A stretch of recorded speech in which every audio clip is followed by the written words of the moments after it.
Le sang séché sur mes jambes n'était que le début d'une longue comptabilité que je tiendrais pendant 50 ans. Bastien pensait que son nom de famille effacerait ses crimes. Mais il ne savait pas que je deviendrais l'architecte de sa chute. Dans notre petit village de Provence, j'ai appris que le silence est un crime collectif. Et j'ai décidé d'en être l'exception. Je m'appelle Héloïse Valois, et après avoir été leur proie, je suis devenue leur juge la plus redoutable. Je vais vous raconter comment une archive oubliée et un simple enregistreur ont scellé le destin d'un clan que tout le monde croyait éternel. C'est un chemin vers l'ordre qui commence ici. Écrivez en commentaire de quelle ville vous suivez ce récit de résilience. Cela m'aide beaucoup. Mon récit prend racine en 1965, dans la lumière dorée de Vaison-la-Romaine. J'avais alors 19 ans, l'âge où l'on croit encore que le monde est un jardin dessiné pour notre plaisir. Mes parents, Julien et Catherine, tenaient la boulangerie artisanale, le Fourni Doré. Dans ce coin de Provence, l'odeur du pain chaud au petit matin était le métronome de notre vie, et chaque habitant du village passait le seuil de notre boutique avec un sourire. C'était une époque charnière.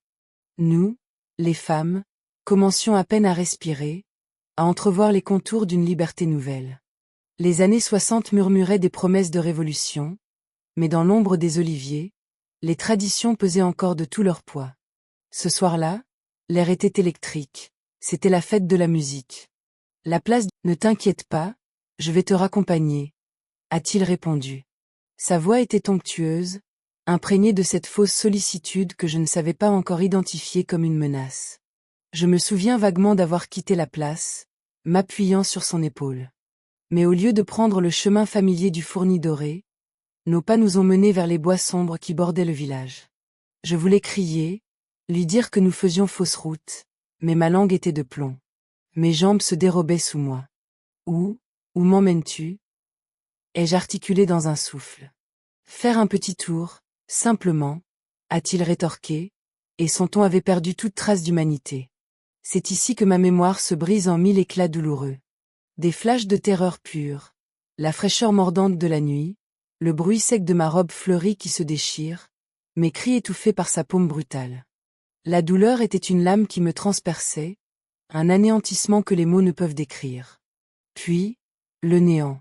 Un trou noir, froid et absolu. Quand mes yeux se sont rouverts, l'aube pointait à peine, jetant une lumière blafarde sur les cyprès.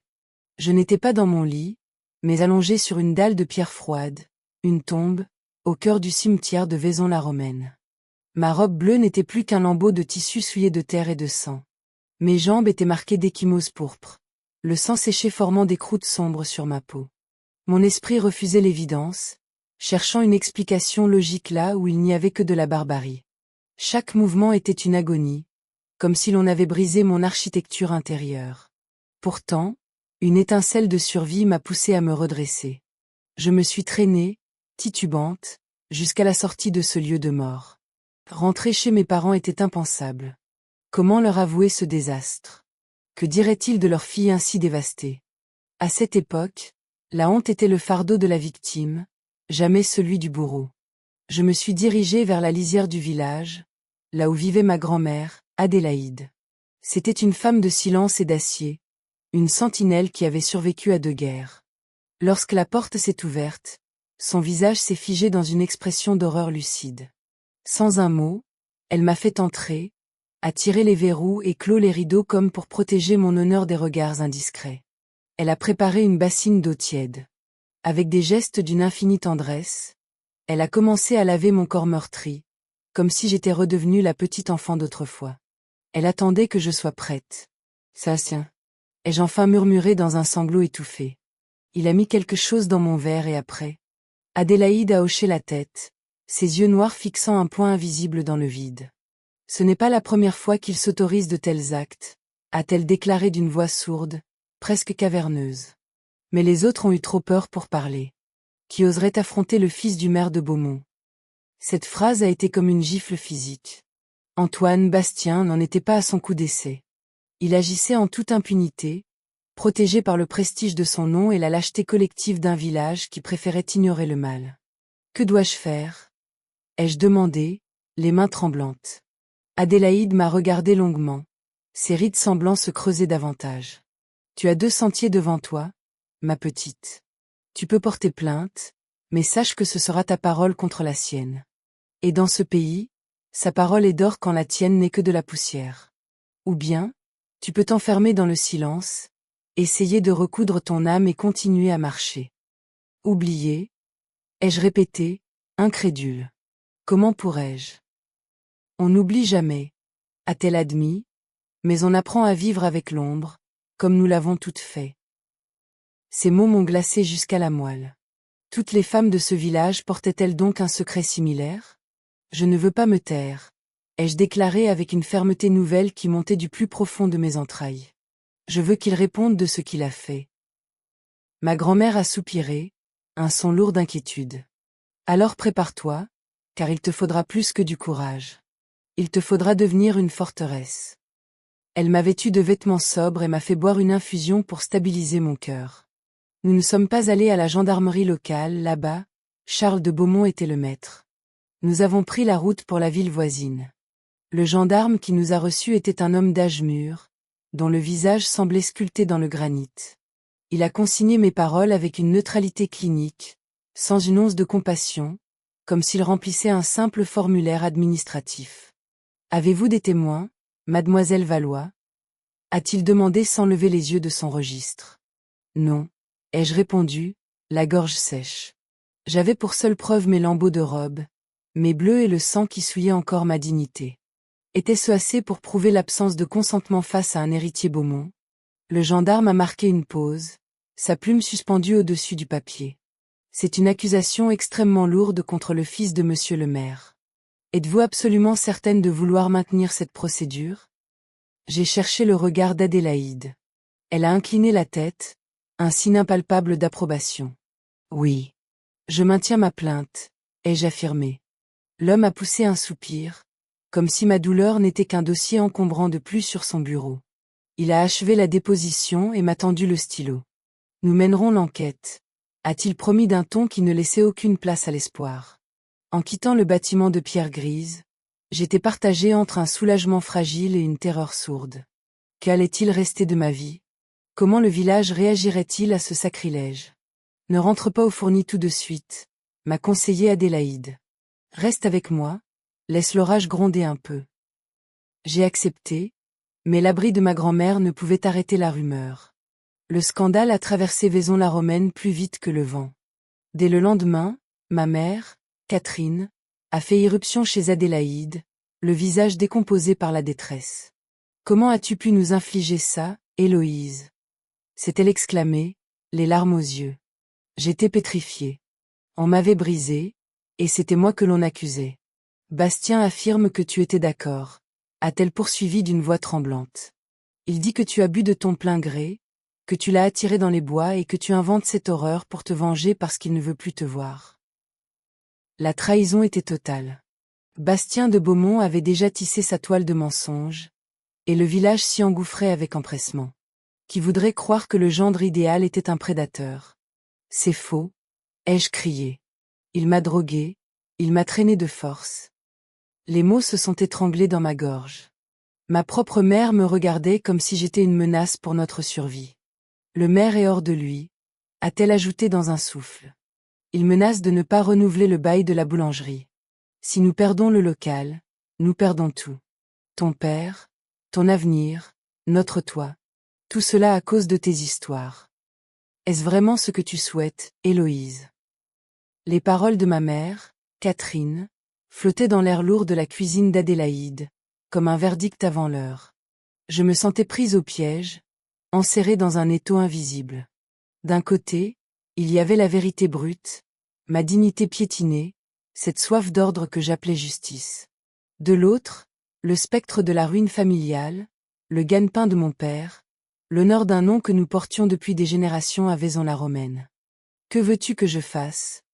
Ai-je demandé, ma voix n'étant plus qu'un fil ténu, trahissant cette fragilité de la première étape de mon calvaire. Retire ta plainte, a-t-elle lâché sans l'ombre d'une hésitation. Elle ne me regardait pas. Elle regardait le vide, là où l'avenir de la boulangerie s'effondrait déjà. Dis que tu t'es trompé. Dis que l'alcool du fils de Beaumont t'a troublé la mémoire, que tu as mal interprété les événements. Présente tes excuses à Bastien et à sa famille. M'excuser. Le mot a résonné comme une gifle physique. Demander pardon à l'homme qui m'avait brisé, qui m'avait jeté comme un meuble encombrant dont on n'a plus l'usage sur une tombe froide. L'idée même me soulevait le cœur, une nausée physique qui marquait le début d'une lucidité brutale. Je ne peux pas faire ça, ai-je répondu, tentant de raffermir mon ton. Ce serait bâtir ma vie sur un mensonge. Alors tu préfères détruire la nôtre, a rétorqué ma mère, sa voix montant dans les aigus, imprégnée de ce reproche qui vous glace le sang. Adélaïde, qui était restée une ombre silencieuse près du buffet, est enfin intervenue. Laisse-la respirer, Catherine. La petite a déjà traversé l'enfer. Et nous? A crié ma mère, perdant toute contenance. N'avons-nous pas le droit de vivre sans le poids de l'opprobre? Tout le village nous observe désormais avec cette curiosité malsaine. Ton père ne peut plus pétrir son pain sans entendre les murmures ramper derrière son dos. Et Clémence? Quelle famille respectable voudra d'elle comme épouse avec une telle tache sur notre nom? La culpabilité s'est insinuée en moi, visqueuse. Était-ce de l'égoïsme que de réclamer justice au prix du bonheur des miens? N'aurais-je pas dû m'effacer, redevenir cette ombre soumise que la société attendait de moi? Laisse-moi réfléchir, ai-je fini par murmurer pour mettre fin à ce supplice. J'ai besoin de temps. Elle est partie, la silhouette voûtée par une déception qu'elle ne cherchait pas à cacher. Dès que le loquet a cliqueté, je me suis effondrée. Les larmes, ces compagnes amères de ma détresse, ont coulé sans fin dans les bras de ma grand-mère. Que dois-je faire, mamie?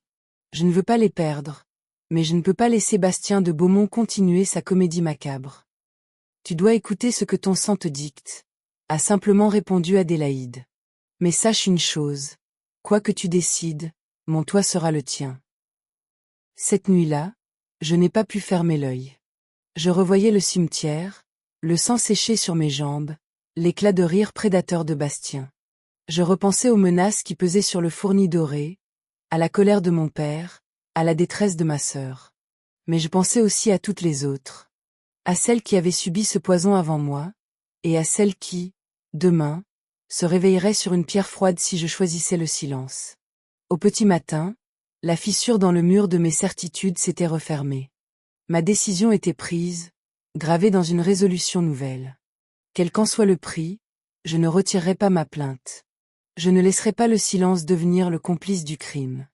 Je me battrai pour la vérité, pour moi, et pour toutes celles dont la voix avait été étouffée par le prestige des Beaumont. Ce que j'ignorais encore, c'est que ce choix allait agir comme une déflagration, faisant s'effondrer le château de cartes des apparences et révélant des secrets enfouis depuis des décennies. Les jours suivants furent un tourbillon de solitude et de mépris. Vaison-la-Romaine semblait s'être liguée contre moi. Chaque sortie pour acheter une miche de pain devenait un parcours du combattant. Je sentais les regards se détourner, les conversations s'interrompre brutalement à mon passage. Certains voisins changeaient de trottoir pour éviter ma contagion. D'autres, plus fielleux, ne se privaient pas de commenter assez haut pour que je reçoive leurs mots comme des flèches. Voilà celle qui veut mettre à bas une famille de notables, s'est exclamée la femme du pharmacien, ajustant son col avec une morgue détestable. Ces jeunes filles d'aujourd'hui, elles provoquent, elles s'exposent, et quand le jeu tourne court, elles crient au loup, a renchéri l'épicière derrière son comptoir. Seules quelques rares âmes osaient encore me traiter avec humanité. Parmi elles, Madame Rochefort, mon ancienne institutrice.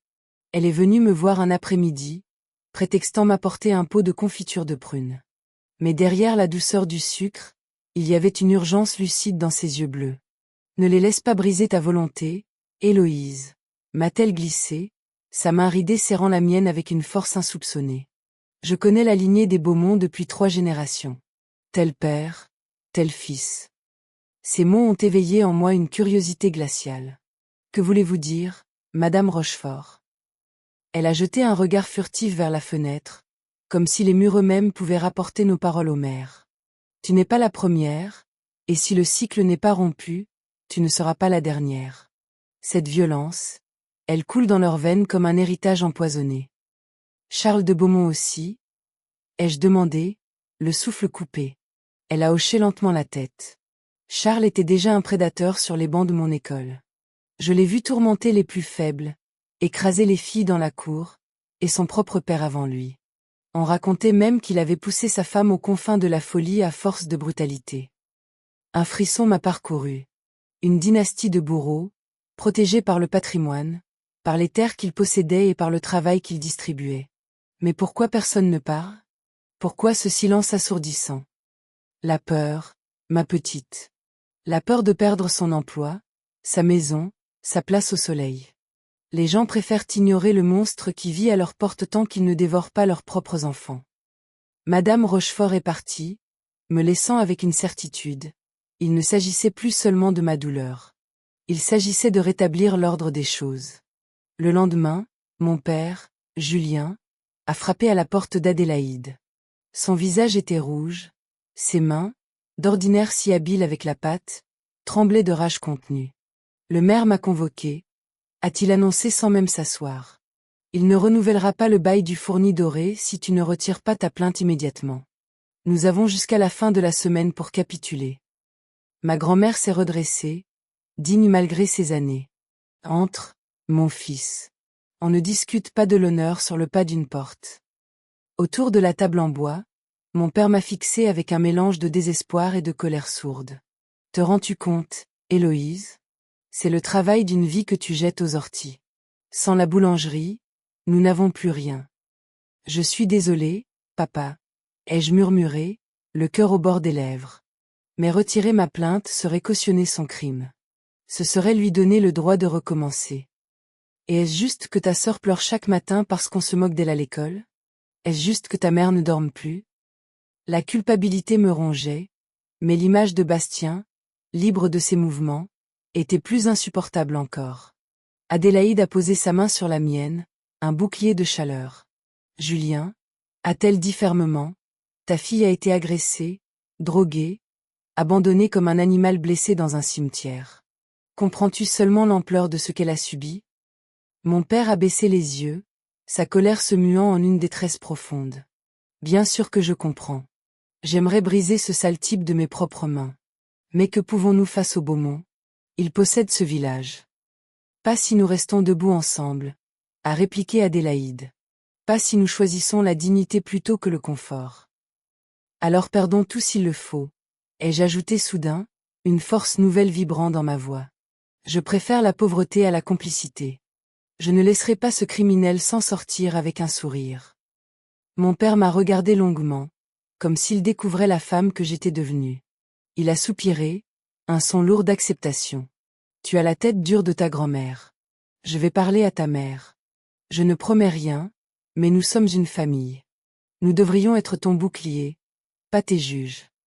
Mais les jours suivants ont prouvé que la justice a un prix exorbitant. Charles de Beaumont n'a pas seulement menacé le bail. Il a orchestré une véritable mise en quarantaine. Les fournisseurs ont annulé les livraisons de farine, les commerçants ont refusé de vendre notre pain, et nos clients fidèles traversaient la rue pour ne pas croiser mon père. Ma mère était inconsolable, et Clémence me lançait des regards chargés de reproches silencieux.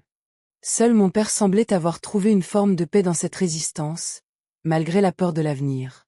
Pendant ce temps, l'enquête à la gendarmerie s'enlisait dans des sables mouvants administratifs. Le gendarme semblait plus soucieux de ne pas froisser la mairie que de chercher la vérité. Bastien, lui, paradait sur la place du village, riant avec ses semblables comme si de rien n'était. Un jour, nos regards se sont croisés. Il m'a adressé un sourire narquois, un sourire de prédateur qui sait sa proie impuissante. C'est à cet instant précis que tout a basculé. J'ai compris que la justice des hommes ne me serait pas donnée sur un plateau. Si je voulais que l'ordre règne, je devais aller chercher la vérité là où il l'avait enterrée. Je me suis souvenu des mots de Madame Rochefort. S'il y avait une lignée de victimes, il y avait forcément des traces. Si vous voulez savoir comment j'ai commencé à déterrer les secrets des Beaumont, appuyez sur le bouton rouge pour vous abonner. D'autres femmes avaient souffert en silence, emportant leurs secrets dans la tombe, comme j'aurais pu le faire si j'avais écouté les supplications de ma mère. Mais quelque chose en moi s'était cristallisé. J'ai commencé par déterrer l'histoire de l'épouse d'Auguste de Beaumont, celle que la rumeur disait folle. Elle s'appelait Solange de Beaumont, née Solange Bouvier.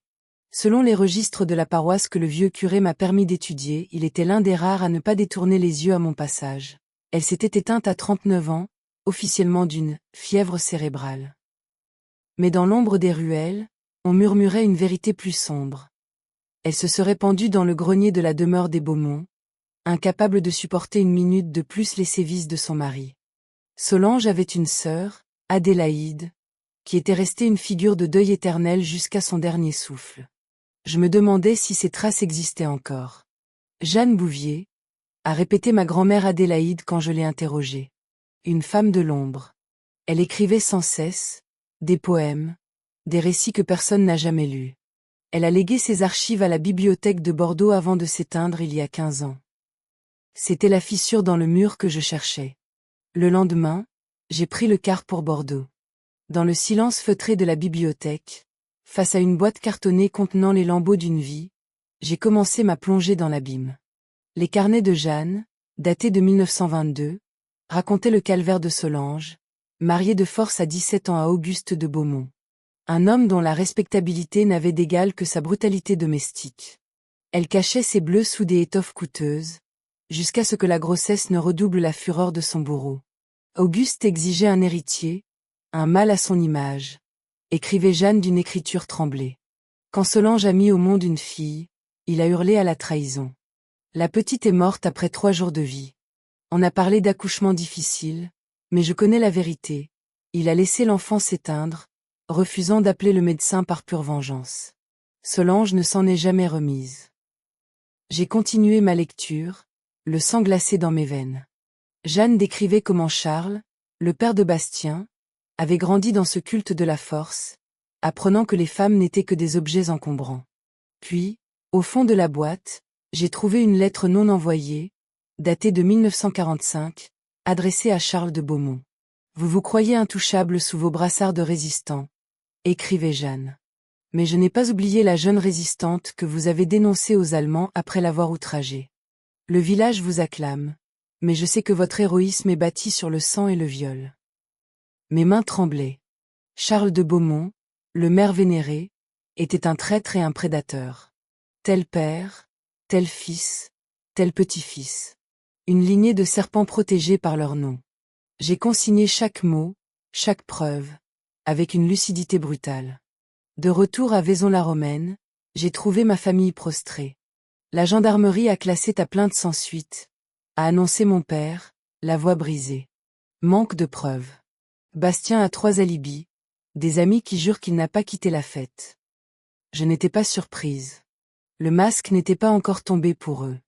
Ce n'est pas fini, ai-je dit en posant mes notes sur la table. J'ai découvert ce qu'ils cachent depuis 3 générations. J'ai exposé l'horreur, Auguste, Charles, Bastien. Une chaîne de crimes impunis.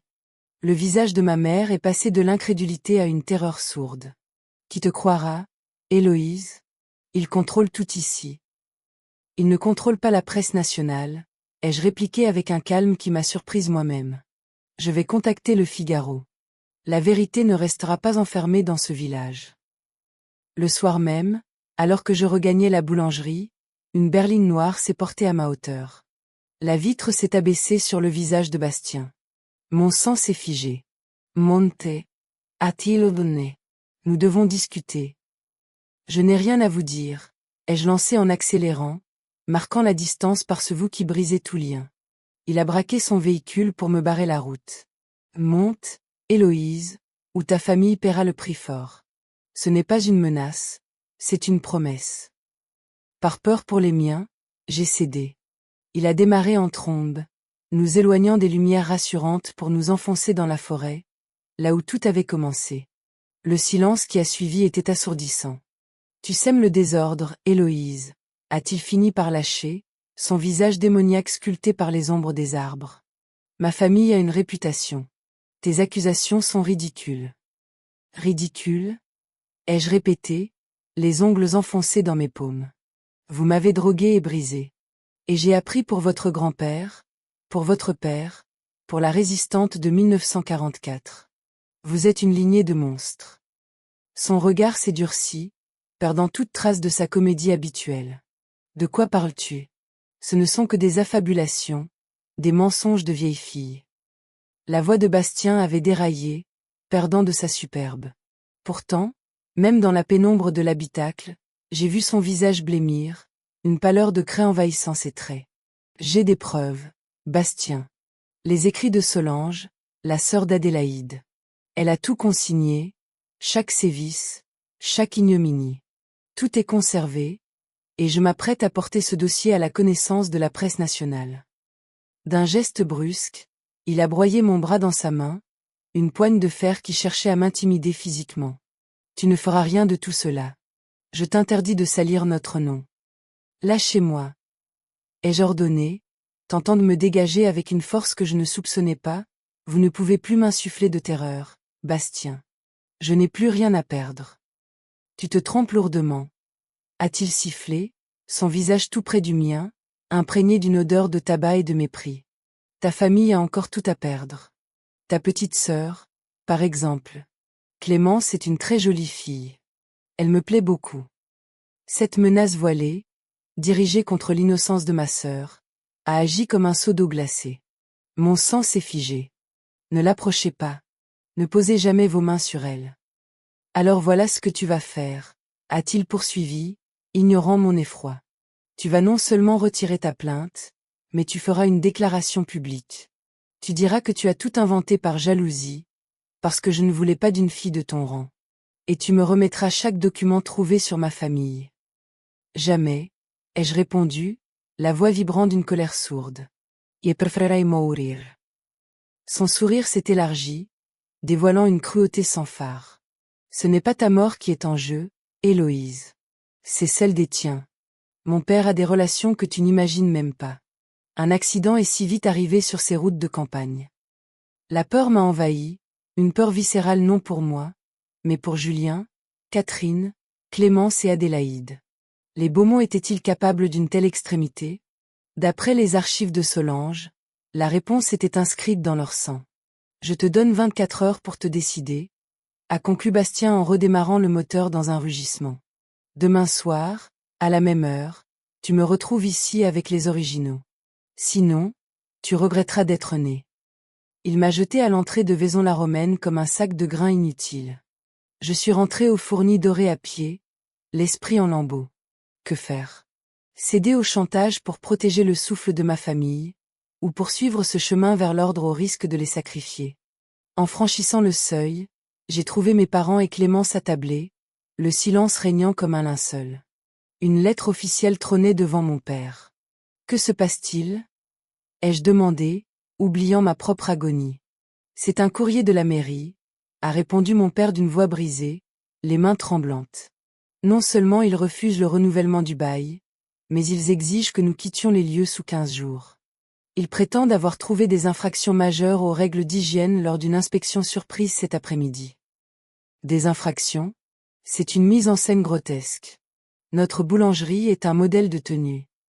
Peu importe l'absurdité de l'accusation, a soupiré ma mère, et pour la première fois, je n'ai pas lu de reproche dans ses yeux, seulement une tristesse infinie, une résignation de condamné. Ils détiennent le pouvoir, Héloïse. Nous ne sommes rien.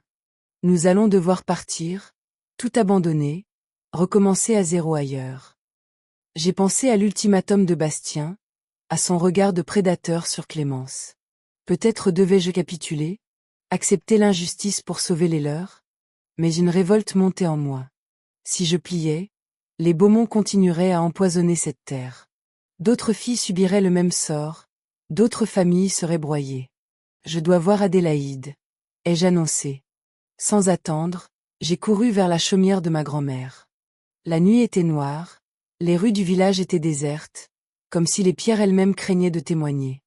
Adélaïde m'a ouvert avant même que je ne frappe, son regard scrutant l'obscurité. Entre vite, ma petite. L'air est chargé de venin ce soir. Une fois à l'abri, je lui ai tout livré, la forêt, Bastien, l'expulsion, Clémence. Elle a écouté, ses mains noueuses serrant les miennes.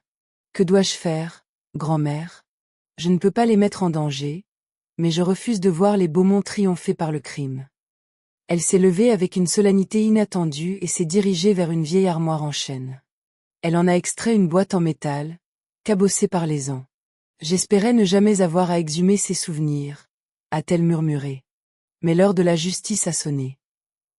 Elle a soulevé le couvercle, révélant des lettres jaunies, des clichés en noir et blanc et un carnet à la couverture élimée. Qu'est-ce que c'est? La vérité, Héloïse. Sur ce village, sur les Beaumont, et sur ma propre chair. La résistante dont tu as lu l'histoire, celle que Charles de Beaumont a violée et livrée à la Gestapo, c'était ma sœur. Ta grand-tante, Solange. J'ai étouffé un cri. Tassor. Pourquoi n'en as-tu jamais parlé? C'était une plaie béante, a-t-elle expliqué, des larmes perlant dans ses yeux fatigués. Solange était d'une bravoure immense. Elle transportait des messages, cachait des aviateurs, et Charles a découvert son secret. Il a tenté de la faire chanter, d'acheter son corps contre son silence. Elle a refusé de s'avilir. Alors, il l'a prise de force avant de la livrer aux Allemands. Elle est morte à Ravensbrück 6 mois plus tard. Elle avait 22 ans. L'horreur m'a laissé sans voix. Ma propre lignée avait été décimée par la leur. Pourquoi n'as-tu pas parlé après la libération? J'ai essayé, Héloïse. Mais qui aurait cru une simple paysanne face à un héros autoproclamé de la résistance? Charles avait acheté des témoins, menacé les faibles. Tout comme Bastien aujourd'hui. Mais voici le journal de Solange. Elle y détaille tout, les noms, les dates, ses liens avec la police nazie. Je feuilletais ce reliquaire avec une révérence sacrée. Chaque mot tracé par Solange était un cri de courage. Pourquoi maintenant, grand-mère? Parce que le passé ne meurt jamais. Il rampe et se perpétue si personne ne lui brise l'échine. Ce qui t'est arrivé est la preuve que ce mal est héréditaire. Il est temps de rompre le cycle. Nous avons passé le reste de la nuit à forger notre contre-attaque. Adélaïde connaissait un journaliste à Paris, Marc-André Fournier, un ancien compagnon d'armes de Solange. Elle était certaine qu'il porterait notre voix dans le Figaro, là où l'ombre des Beaumont ne pourrait pas l'étouffer. Pour ma famille, il fallait agir. Une cousine à Bordeaux pouvait les accueillir. À l'aube, j'ai réveillé mes parents. Mon père a accepté le combat, ses yeux brillants d'une détermination nouvelle. Ma mère a fini par céder, comprenant que la fuite était notre seule armure. Clémence, elle, était anxieuse mais prête à quitter ce village de murmures. En quelques heures, l'essentiel fut emballé. Ma grand-mère avait organisé leur départ dans la camionnette d'un ami sûr. « Tu ne viens pas avec nous ?» a demandé Clémence, les yeux pleins d'inquiétude. « Pas encore », ai-je répondu en l'embrassant. « Adélaïde et moi avons un dernier acte à jouer ici. Je vous rejoindrai, je te le promets. » Voir la camionnette disparaître au tournant de la route fut un déchirement, mais c'était le prix de leur sécurité. Désormais seul avec ma grand-mère, nous avons préparé le dossier pour Marc-André Fournier. La guerre était déclarée. Si vous voulez savoir comment cette histoire se termine et découvrir si la justice a enfin frappé les Beaumont, appuyez sur le bouton rouge pour vous abonner. J'ai ajouté mon propre témoignage à ce dossier, détaillant avec une précision chirurgicale l'agression de Bastien et la manière dont la justice locale avait tenté d'étouffer l'affaire sous un amas de procédures stériles. Dans l'après-midi, nous avons posté le tout en recommandé depuis la poste de la ville voisine. C'était une précaution élémentaire. À Vaison-la-Romaine, les murs ont des oreilles et les facteurs ont parfois la langue trop pendue. Puis nous sommes rentrés chez Adélaïde pour attendre que l'engrenage se mette en marche. À l'heure convenue, je me suis rendu au point de rendez-vous dans la forêt. Adélaïde avait insisté pour m'accompagner, mais j'avais refusé. Je ne pouvais pas exposer son corps fragile à la fureur des Beaumont. En revanche, j'emportais avec moi un cadeau qu'elle m'avait confié. Un petit enregistreur à cassette, dissimulé au fond de mon sac. Bastien m'attendait, adossé à sa berline, fumant avec une nonchalance qui sonnait faux. « Tu es venu » a-t-il constaté, un sourire de prédateur satisfait étirant ses lèvres. « Tu as pris la décision lucide? Tu as les documents? » « Non » ai-je répondu avec un calme glacial. « Je ne les ai pas », son visage s'est durci instantanément, le masque de l'étudiant brillant laissant place à une grimace de haine. « Tu joues avec le feu, Héloïse. Je t'avais pourtant prévenu des conséquences pour les tiens. Ma famille n'est plus à Vaison-la-Romaine, ai-je annoncé, savourant l'instant où ses yeux se sont écarquillés de surprise. Ils sont partis ce matin pour un lieu que vous n'atteindrez jamais. Vous n'avez plus aucun levier sur moi. » Il a jeté sa cigarette d'un geste brusque et s'est avancé, menaçant. « Il reste ta grand-mère. Et toi ? Si vous posez la main sur l'une de nous, les retombées seront définitives, ai-je répliqué, maîtrisant le tremblement de ma voix. Les copies des preuves concernant votre père et votre grand-père sont déjà en route pour Paris. Un journaliste qui a connu Solange, celle que Charles de Beaumont a dénoncée aux nazis après l'avoir outragée, attend mon signal. Bastien Blamy, tu mens. Le journal de Solange est d'une précision effroyable, ai-je continué. Les noms, les dates, les complicités avec la Gestapo. Il y a de quoi briser la réputation de votre père, même après toutes ces années. Et vous, Bastien? Combien de victimes se taisent encore dans ce village par peur de votre nom? Je parie que lorsque le Figaro publiera l'histoire de cette lignée de criminels, les langues se délieront. Il a tenté de changer de tactique, sentant le sol se dérober sous ses pieds. Eloise, sois raisonnable. Trouvons un arrangement financier. Mon père peut vous dédommager, vous offrir une nouvelle boulangerie à Bordeaux, tout ce que vous voudrez. Un rire amer m'a échappé. Ce n'est pas une question d'argent, Bastien. C'est une question d'ordre. De justice. Pour moi, pour Solange, et pour toutes celles que vous avez brisées. Sa façade s'est alors totalement effondrée, révélant une rage primitive. Tu vas le regretter, a-t-il sifflé en broyant mes bras. Je vais te faire tellement de mal que tu me supplieras de t'achever. C'est à ce moment précis que j'ai sorti l'enregistreur de mon sac, le brandissant comme un bouclier. Tout ce que vous venez de dire est enregistré, Bastien. Une preuve de plus de votre nature. Il a lâché prise comme s'il venait de toucher un fer rouge. Pendant un instant, j'ai cru qu'il allait m'étrangler pour s'emparer de la cassette, mais il s'est contenté de me fustiger d'un regard chargé de venin. Ce n'est pas fini, a-t-il articulé avant de démarrer en trombe. Je suis rentré chez Adélaïde les jambes chancelantes, mais avec la sensation exaltante d'avoir enfin repris les rênes de ma vie. Ce que j'ignorais, c'est que les heures suivantes allaient être l'épreuve la plus cruelle de ma vie.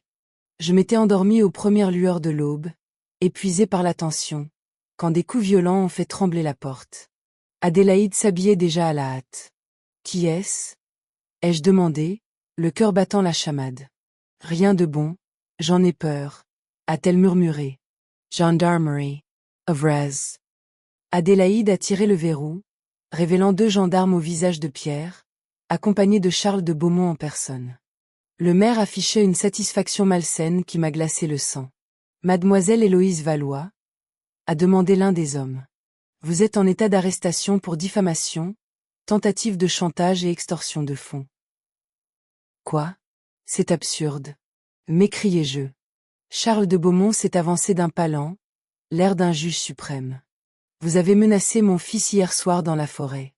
Vous avez tenté de lui soutirer une somme astronomique en échange de votre silence sur des accusations délirantes. Heureusement, Bastien a eu le réflexe de vous enregistrer. Le monde semblait s'être arrêté. Ils avaient retourné mon propre piège contre moi. Soit Bastien possédait son propre appareil, soit ils avaient déjà manipulé les faits. C'est un mensonge éhonté, a protesté Adélaïde.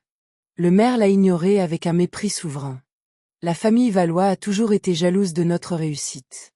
Puisque mon fils a repoussé vos avances, mademoiselle, vous avez décidé de vous venger par la calomnie la plus vile. Les gendarmes m'ont saisi sans ménagement. Suivez-nous au poste. Adélaïde s'est interposée. Pas sans un avocat. Ma petite fille a des droits. Elle verra un avocat là-bas, a tranché le gendarme en l'écartant sans égard. L'humiliation fut totale. Tout le village semblait s'être rassemblé pour me voir passer, encadré par l'uniforme, sous le regard triomphant du clan Beaumont. On m'a jeté dans une cellule austère, me privant de mes effets personnels, de ma montre, de ma dignité. J'étais seul, terrifié, mais une colère sourde bouillonnait sous ma peau. Ils croyaient m'avoir enterré, mais ils ne faisaient que fertiliser ma détermination. En fin d'après-midi, la porte a grincé. Un homme en costume sombre est entré. Mademoiselle Valois, je suis maître Renaud. Votre grand-mère m'a chargé de votre défense. Un immense soulagement m'a envahi. Je n'étais plus seul dans cette fosse aux lions. Tout est faux, maître, ai-je immédiatement lancé. C'est un coup monté de Bastien de Beaumont. L'avocat a levé une main pour m'inviter au calme. Nous aurons le temps de tout reprendre. Pour l'instant, Sachez que la plainte des Beaumont est extrêmement solide techniquement. Il possède un enregistrement qui semble vous incriminer formellement. La partie va être difficile, Héloïse. Si vous voulez savoir comment j'ai réussi à retourner cette situation désespérée et si la vérité a fini par briser les Beaumont, appuyez sur le bouton rouge pour vous abonner. Un enregistrement falsifié. M'écriai-je, le corps tendu par une indignation glaciale. C'est moi qui ai capturé cette conversation. Bastien me menaçait, il avouait à demi-mot. Comment ont-ils pu retourner mon propre bouclier contre moi? Maître Renaud me fixa avec une gravité professionnelle. Justement, Héloïse, où est votre enregistreur? J'ai cherché dans les décombres de ma mémoire, revoyant la scène de la forêt. Dans mon sac. Je l'y ai glissé juste après lui avoir montré. Ils ont dû s'en emparer lors de mon arrestation au petit matin. L'avocat hocha la tête, l'air pensif. Je vais exiger l'inventaire complet de vos effets personnels. Si cet appareil a été saisi et que l'enregistrement original a été altéré ou égaré, cela constituera un vice de procédure majeure. Un angle d'attaque que les Beaumont n'ont pas prévu. Il quitta la cellule, me laissant seul avec le froid des murs. Je savais que le combat serait inégal. Les Beaumont possédaient les terres, les relations, et une partie de la gendarmerie. Qui croirait la parole d'une fille de boulanger face à l'aristocratie locale? La nuit fut un long tunnel d'insomnie sur un matelas de fortune. Je ressassais chaque seconde, cherchant la faille dans leur armure de mensonges. Le lendemain, Adélaïde revint avec Maître Renaud. Son visage était marqué par l'épuisement, mais ses yeux brillaient d'une détermination nouvelle. Nous allons te sortir de là, ma petite, m'assura-t-elle en pressant ma main contre les barreaux. Les fondations de leur empire commencent à trembler. L'avocat confirma. Votre enregistreur a mystérieusement disparu des scellés. Une erreur administrative, prétende-t-il. C'est un aveu de faiblesse. Et notre dossier? La lettre pour Paris? Demandai-je, le souffle court. Envoyé et reçu, murmura Adélaïde avec un sourire de conspiratrice. Marc-André Fournier m'a appelé. Il est fasciné par ce qu'il a lu. Le temps du déni est terminé. C'était l'unique lueur d'espoir. Si le scandale atteignait la capitale, le maire ne pourrait plus étouffer l'affaire dans l'enceinte du village. Cependant, Maître Renaud doucha mon enthousiasme. Votre audience devant le juge est fixée à demain matin. D'ici là, vous restez à l'ombre. Ma demande de mise en liberté a été rejetée sous la pression de la mairie. J'ai compris le message.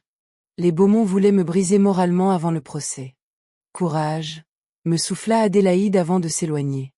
La vérité est une lame qui finit toujours par percer le linceul du mensonge. Le lendemain, je fus conduite au tribunal de Bordeaux, les menottes serrées sur mes poignets comme pour marquer ma déchéance. La salle d'audience était saturée de curieux. Vaison-la-Romaine s'était déplacée en masse pour assister au spectacle. Les Beaumont, père et fils, trônaient au premier rang, drapés dans une dignité de façade, jouant les victimes outragées. Adélaïde, seule, me fit un signe de tête impériale. Le juge entra. Les charges tombèrent comme des couperets: diffamation, tentative d'extorsion, chantage. Le procureur, visiblement acquis à la cause du maire, peignit de moi un portrait grotesque. Une fille instable, déçue par un amour non partagé, cherchant à monnayer son silence. Puis Bastien témoigna. Sa voix était calme, assurée, imprégnée de ce venin que le village prenait pour de l'élégance. Elle m'a attiré dans les bois, déclara-t-il sans sourciller. Elle a menacé de détruire mon père si nous ne lui versions pas une somme colossale. C'était du chantage pur et simple. Le procureur fit alors diffuser l'enregistrement produit par les Beaumont.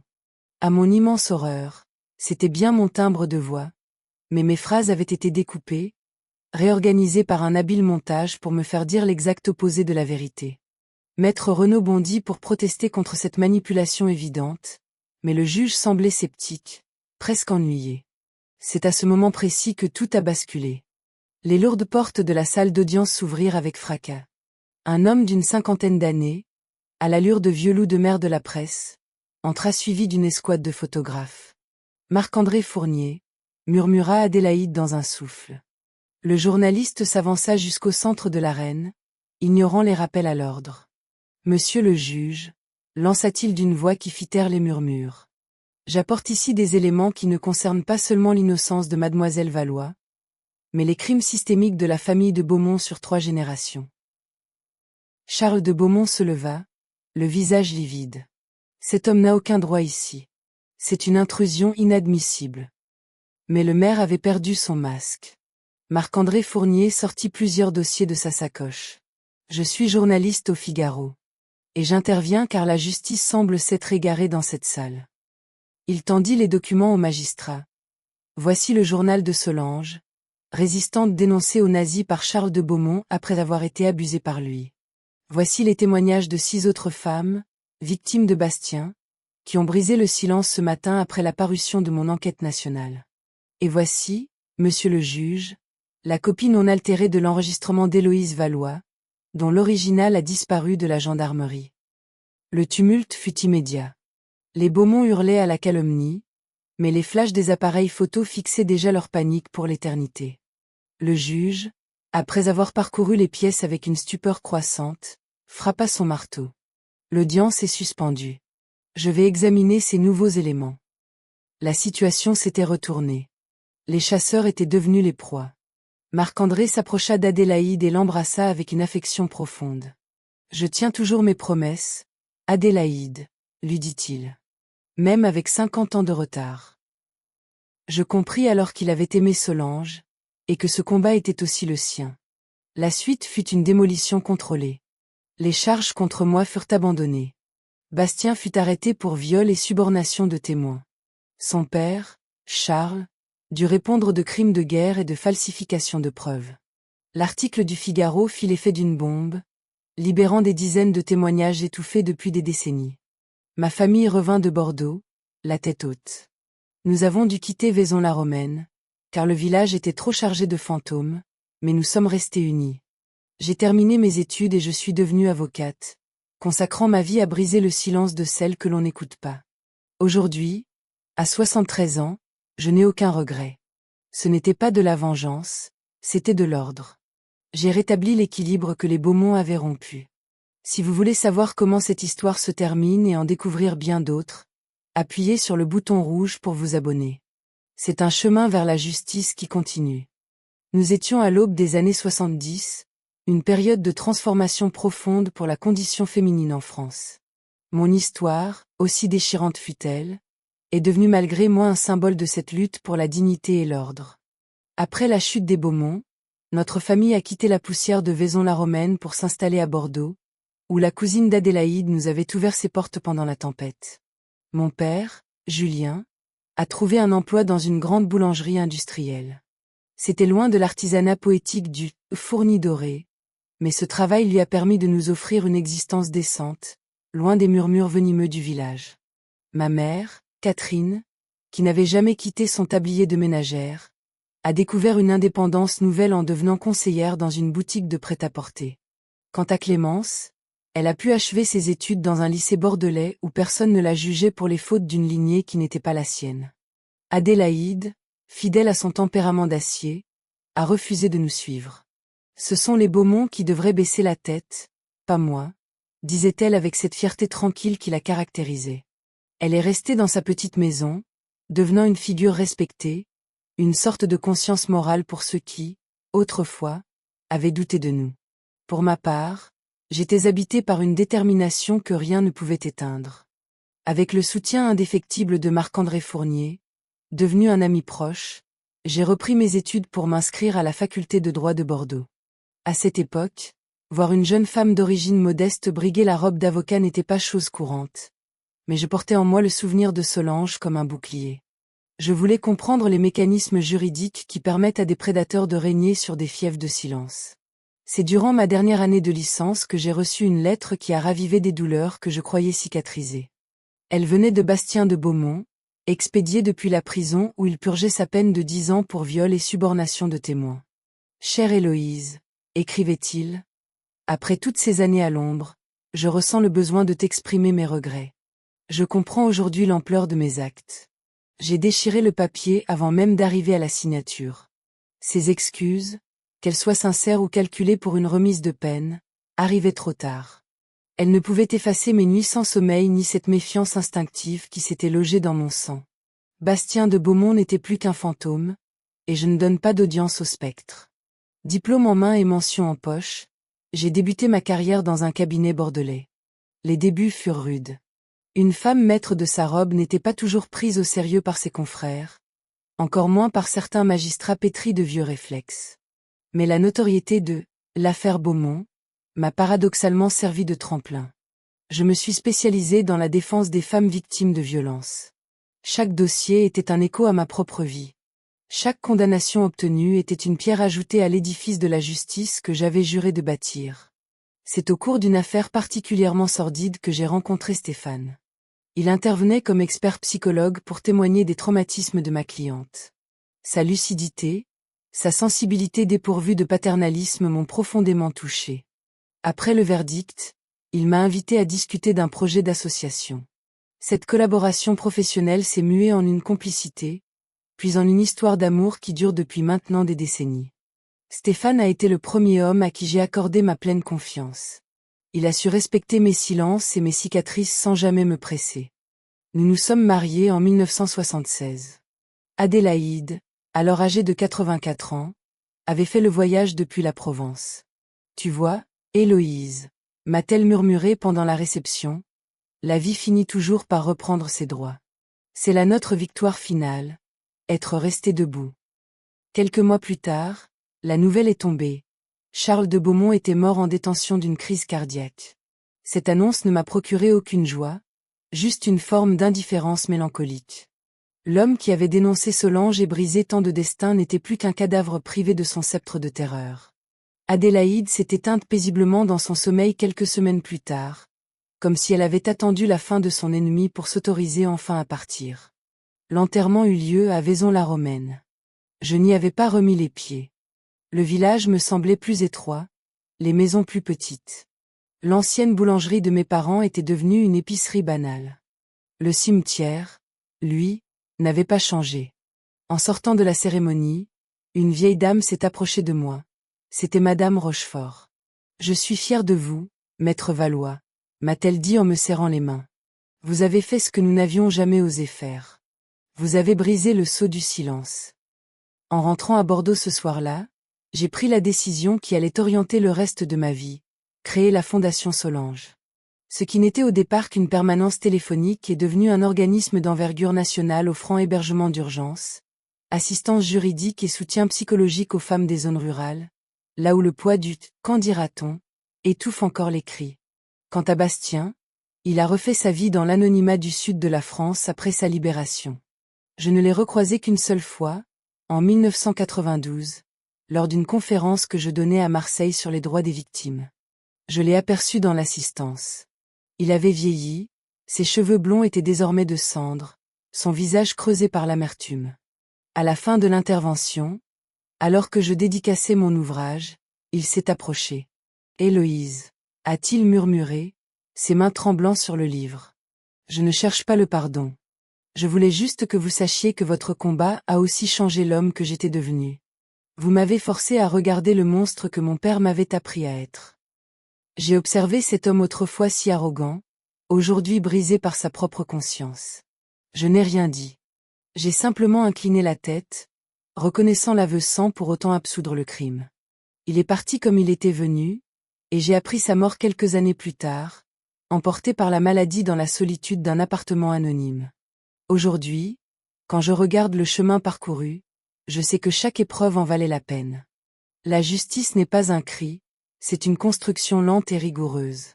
Si vous voulez savoir comment cette histoire se termine et en découvrir bien d'autres, appuyez sur le bouton rouge pour vous abonner. C'est un chemin vers l'ordre qui continue grâce à vous. Cet héritage empoisonné, transmis comme un venin de père en fils pendant des générations, s'est enfin tari avec moi. Stéphane et moi n'avons jamais eu d'enfant biologique. Ma peur de la maternité, cette cicatrice invisible mais profonde laissée par mon traumatisme, était trop vive, trop présente. Pourtant, je n'ai jamais connu la solitude des entrailles vides.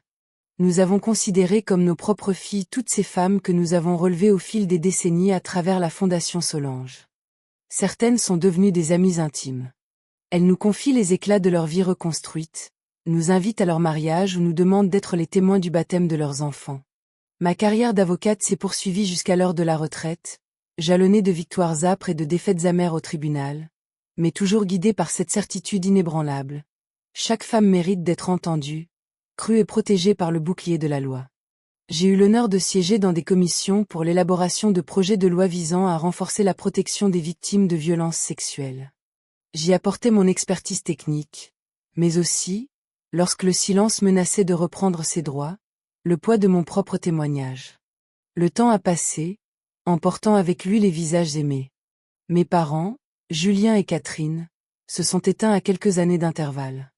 Ils sont partis apaisés, fiers d'avoir vu leur fille accomplir ce qu'ils n'auraient jamais osé rêver pour elle dans l'ombre de la boulangerie de Vaison-la-Romaine. Clémence s'est mariée et a fondé sa propre lignée à Paris, où elle enseigne la littérature. Stéphane et moi avons vieilli ensemble, notre passion des débuts se transformant en une complicité de chaque instant, un soutien que rien n'a pu ébranler. Nous vivons toujours à Bordeaux, dans un appartement baigné de lumière près des quais de la Garonne, entouré de nos livres, de nos souvenirs et des visites régulières de cette famille élargie que le combat nous a donnée. Aujourd'hui, à 73 ans, alors que je pose un regard lucide sur ce récit qui a forgé mon destin, je ne peux m'empêcher de songer à toutes celles qui, hier comme aujourd'hui, tremblent encore dans l'obscurité de la honte. À celles qui n'ont pas eu la chance de croiser une Adélaïde, un Marc-André ou un Stéphane pour les porter vers la lumière. Si mon témoignage peut insuffler la force de dire « non » à une seule d'entre vous, alors l'exposition de cette douleur ancienne n'aura pas été vaine. Car c'est en brisant le sceau du silence et en refusant l'inacceptable que nous rétablissons l'ordre du monde, pas à pas, génération après génération. Je voudrais conclure en rendant hommage à ma grand-mère. Cette femme d'acier m'a appris que même dans l'abîme le plus noir, il faut garder le front haut. La justice divine existe, me répétait-elle. Elle est parfois lente, elle emprunte des chemins tortueux, mais elle finit toujours par s'accomplir. En contemplant le chemin parcouru, en voyant les beaux monts déchus et effacés de l'histoire, les lois qui progressent et les mentalités qui s'éveillent, je sais qu'elle avait raison. Cette justice ne s'est pas manifestée par un miracle, mais par le courage de ceux qui ont osé briser l'omerta. Si cette histoire a trouvé un écho en vous, n'hésitez pas à laisser un signe d'appui à cette vidéo et à vous abonner à la chaîne pour découvrir d'autres récits de résilience. Partagez ce témoignage avec celles qui pourraient en avoir besoin. Parfois, savoir que l'on n'est pas seul dans sa souffrance est le premier pas vers la délivrance. Merci de m'avoir écouté. N'oubliez jamais que le silence protège les bourreaux, jamais les victimes. Ce n'est pas de la vengeance, c'est de l'ordre.